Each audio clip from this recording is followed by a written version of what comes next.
জায়গার কথা বলতে চাই, আমার শুনে তো চলে গেছে, আমার এই হত্যার কথা আমার শহীদদের শুনবেন, আমাদের শুনে ভাইরা জীবন আমার শুনে সবসময় বলতো আমি ভাইদের দেখবো আমার বাবা। তবে এই বাংলাদেশ আমরা চাই না, বর্তমান যেভাবে আমাদের বাচ্চারা মারা গেছে এটা আমরা চাই না কেউ। আর যেন বাংলাদেশে এরকম কোনো মার কোল যেন খালি না হয়, কোনো সন্তান যেন কোনো পরিবার থেকে এভাবে বিচ্ছিন্ন না হয়, আমি এটাই চাই। এই মহতী অনুষ্ঠানের উদ্যোগ শুধু টাকা দিয়ে বা হইচই করে যেন শেষ না হয়ে যায়, এটা যেন এই বাংলাদেশের মাতৃত্বে আকাশে বাতাসে হাওয়ায় এই স্মৃতিটা, এই লেখাটা থেকে যায়, এটাই রিকোয়েস্ট সর্বপ্রথম আমার।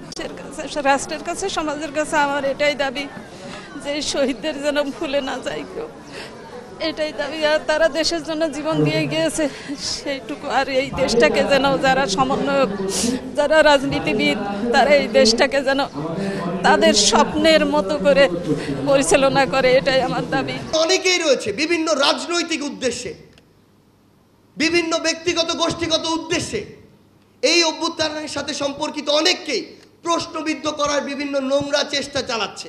এই অন্তর্বর্তীকালীন যে সরকার, তাদের সবচেয়ে বড় দায়, যদি এটা তারা তাদের জায়গা থেকে করে যেতে না পারে, এটাই তাদের সীমাবদ্ধতার এবং ব্যর্থতার সবচেয়ে বড় প্যারামিটার হবে।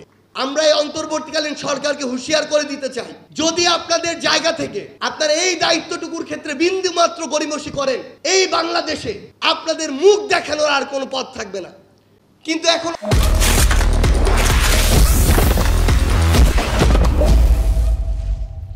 অনেকেই রয়েছে বিভিন্ন রাজনৈতিক উদ্দেশ্যে, বিভিন্ন ব্যক্তিগত গোষ্ঠীগত উদ্দেশ্যে এই অভ্যুত্থানের সাথে সম্পর্কিত অনেককেই প্রশ্নবিদ্ধ করার বিভিন্ন নোংরা চেষ্টা চালাচ্ছে।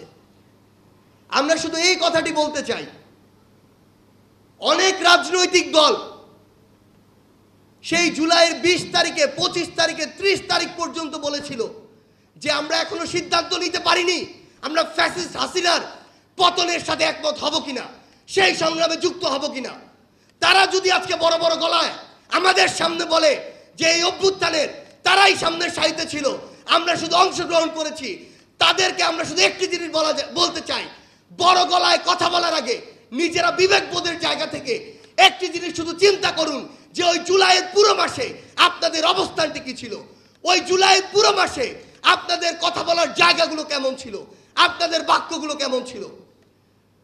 আমাদের আত্মবিশ্বাসকে দমানোর জন্য যত রকমই চেষ্টা করেন না কেন, যেদিন আমরা ওই ডিজিএফআই থেকে ফিরে এসেছিলাম, ডিবি থেকে ফিরে এসেছিলাম, খুনি হাসিনার বুলেটে জীবন দেওয়ার জন্য রাস্তায় নেমেছিলাম, সেদিনই আমরা আত্মবিশ্বাসকে যতটা উঁচু পর্যায়ে নিয়ে যাওয়া যায় সেই পর্যায়গুলো অতিক্রম করেছিলাম। এখন আপনাদের এই ব্লেম গেম, এই নোংরা অপরাজনীতির যে গেম আপনারা খেলছেন, এগুলো দিয়ে আপনারা আমাদের আত্মবিশ্বাস নষ্ট করতে পারবেন না।